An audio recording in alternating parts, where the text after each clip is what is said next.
तो जब ये इस तरीके का इंसिडेंट आया और जब रूमर मॉन्गरिंग होनी शुरू हुई, अफवाहें फैलनी शुरू हुई कि मस्जिद या मंदिरों पे अटैक हो सकता है, तो जहाँ जहाँ हिंदूज़ के एरिया में जो भी मस्जिदें थी वहाँ पे हिंदूज़ ने खड़े होकर मस्जिदों की पूरी रात वहाँ पे प्रोटेक्शन करी। जब हमने वहाँ पे फ्लैग मार्च भी गया, हम इंस्पेक्शन करने भी गए, मौके पे पहुँचे तो हमने उनसे पूछा तो उन्होंने कहा कि जी हम यहाँ के इलाके के हिंदूज़ हैं और ये हमारी मस्जिद है, हमारे भाई आके यहाँ पे नमाज़ पढ़ते हैं और हम इनकी प्रोटेक्शन करेंगे। सिमिलरली जब हम मुस्लिम्स के एरियाज़ में गए तो वहाँ पे भी हमने देखा कि मुस्लिम्स के लड़के थे, वहाँ पे मुस्लिम्स थे, उन्होंने कहा जी ये मंदिर है, हमारे भाई आकर यहाँ पर पूजा करते हैं और ये हमारी जिम्मेवारी है कि हम इसकी प्रोटेक्शन करें। तो एक बहुत अच्छा भाईचारे का मैसेज था जिससे हमें भी इस बात को फिर भरोसा मिला कि यहाँ के जो लोग हैं वो शांति, अमन प्रिय लोग हैं, शांति चाहते हैं।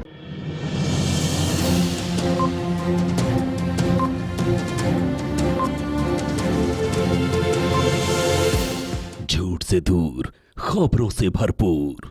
आप देख रहे हैं वतन समाचार और मैं हूं मोहम्मद अहमद। आज यहां Indian Muslim for progress and reforms के एक प्रतिनिधि मंडल ने सब डिविज़नल मजिस्ट्रेट एसडीएम सोना से मुलाकात की, जहां पर उन्होंने बहुत सारा आश्वासन दिया।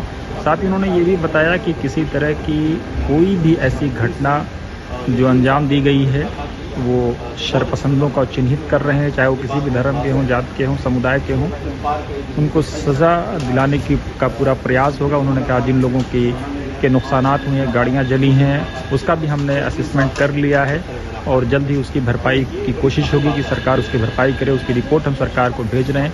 आप देख सकते हैं इम्पार का डेलीगेशन में इम्पार के राष्ट्रीय अध्यक्ष डॉक्टर MJ खान हैं, मिर्ज़ा कमरुल हसन बेग हैं, एडवोकेट गाजी साहब हैं, सबिहा हैं और कई सारे लोग हैं, औरंगज़ेब साहब हैं, इनका ताल्लुक़ खुद भारतीय जनता पार्टी से है और तमाम लोग यहाँ पर मौजूद हैं, शान हैं इम्पार से।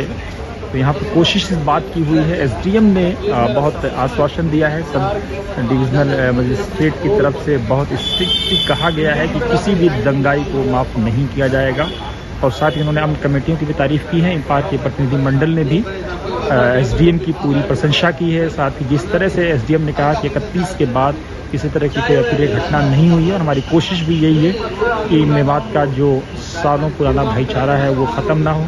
खुद एसडीएम ने गांधी जी के नाम को कोट किया। उन्होंने कहा कि गांधी जी ने भी यहाँ के लोगों की प्रशंसा की थी और यहाँ के लोग बंटवारे के वक्त किस तरह से इन्होंने धैर्य का मुजाहरा किया और पूरी ईमानदारी के साथ काम किया। आइए देखते हैं, दिखाते हैं आपको क्या कुछ एसडीएम की तरफ से कहा गया। पेश है सीधे लाइव एसडीएम ऑफिस से ये खास रिपोर्ट। आप तो जय हिंद। अभी हम सब डिविजनल मजिस्ट्रेट सोना के पास में हैं, mister Pradeep Singh. In fact he is a top of his batch and he has a wonderful message for all of us.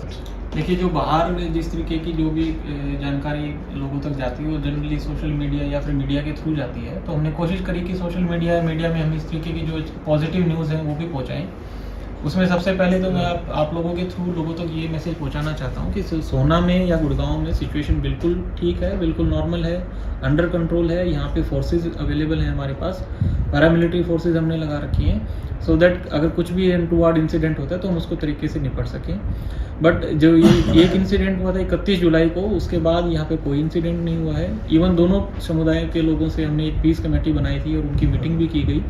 दोनों समुदाय के लोगों ने ये अपनी चिंता भी जताई कि जी इस तरीके की इंसिडेंट पहले कभी नहीं हुआ, हमारा आपस में बहुत अच्छा भाईचारा है और हम नहीं चाहते कि ये आगे भी बढ़े या कभी आगे भी हो। तो दोनों ही समुदाय के लोगों ने हमारे को आश्वासन दिया कि हम अपनी तरफ से जाके रिस्ट्रेंट बनाएंगे और अपने जो बच्चे हैं, यूथ हैं या फिर हमारे जो समुदाय के लोग हैं उनको समझाएंगे कि कोई भी इस तरीके की चीज़ों में पार्टिसिपेट ना करें।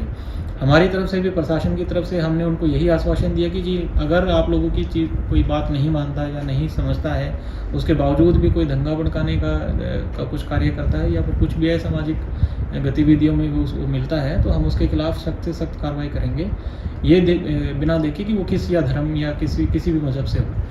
तो इस तरीके का जब मैसेज लोगों में गया तो उससे एक ट्रस्ट की भावना जो है लोगों में मतलब बनती है और वो ही शायद एक मेन फैक्टर रहा जिसकी वजह से जो है हमने दूसरे ही दिन यहाँ पे बाज़ार खुल गए थे, लोगों ने दुकानें खोलनी शुरू कर दी और लोग अभी बिल्कुल फ्रीली मूव कर पा रहे हैं। कोई भी इस तरीके का यहाँ पे इशू नहीं है।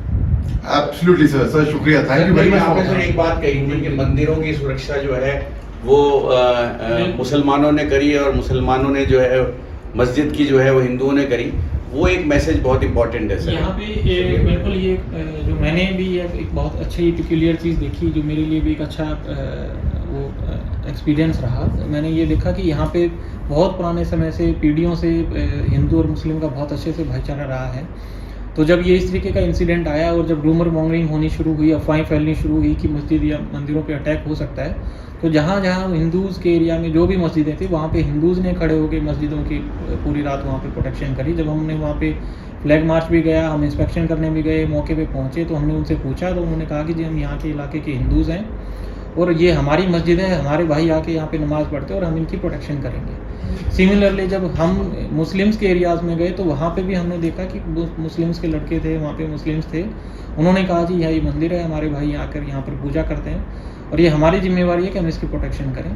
तो एक बहुत अच्छा भाईचारे का मैसेज था, जिससे हमें भी इस बात को फिर भरोसा मिला कि यहाँ के जो लोग हैं वो शांति, अमन प्रिय लोग हैं, शांति चाहते हैं, इस तरीके की दंगा भड़काना नहीं चाहते हैं। दोनों तरफ से कुछ कुछ बैड एलिमेंट्स होते हैं, 1-2% लोग जिन्होंने इस तरीके की लोगों की भावनाओं को उकसाने का काम करते हैं। हमने उनके खिलाफ सख्त कार्रवाई करी है, पुलिस उठा भी रही है, उनसे जांच भी कर रही है और जो भी इसमें संलिप्त पाया जाता है उसके खिलाफ हम कार्रवाई भी कर रहे हैं। जो मेरे लेवल पे होने वाली चीज़ें थी वो ये थी कि जितने भी व्हीकल्स हमारे यहाँ पे, जितने भी व्हीकल्स बर्न हुए हैं, जले हैं, या फिर जो भी हमारी दुकानें, जो 5-6 दुकानें जली थी, उनका हमने असेसमेंट ऑलरेडी करा लिया है और उसके असेसमेंट करने के बाद हम सिफारिश सरकार को भेजेंगे।